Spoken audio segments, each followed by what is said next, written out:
What do we know so far about what happened today?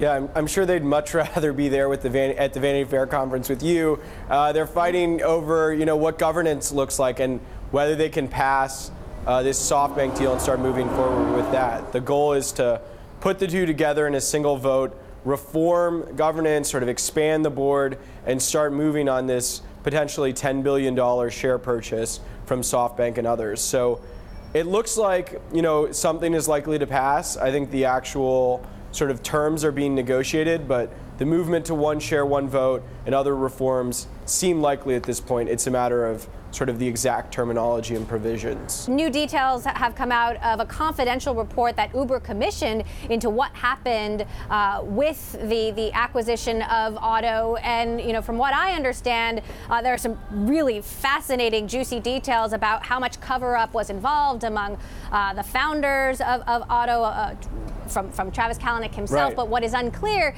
is just how much Uber actually used any confidential information. Is that correct?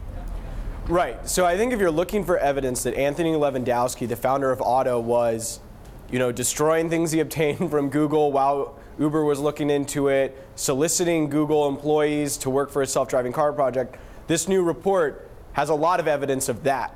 Unfortunately for Waymo, they're going after Uber, the company, not Anthony Lewandowski, the person, in their civil suit. So the question is really whether Uber used the information that Lewandowski may have had, and whether it ever came over to Uber, and then whether it was used in any of its trade secrets. So that's really the question. If you want evidence that Lewandowski sort of did some questionable stuff, I think this report has it. There's also a sign in the report that, Travis may have said, do what you need to do with that material. So there's going to be this question of, whether Uber conveyed the right message about the handling of potentially stolen material from Google. You've maintained that you think Uber and London will be able to work it out. Do you still believe that after today?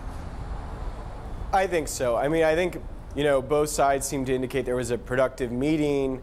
And I just think the political backlash against London, if they banned Uber, both for the drivers and the riders, would be enormous. We saw this fight with Bill de Blasio in New York. It's one thing to signal that you're the type of leader willing to stand up to Uber optically.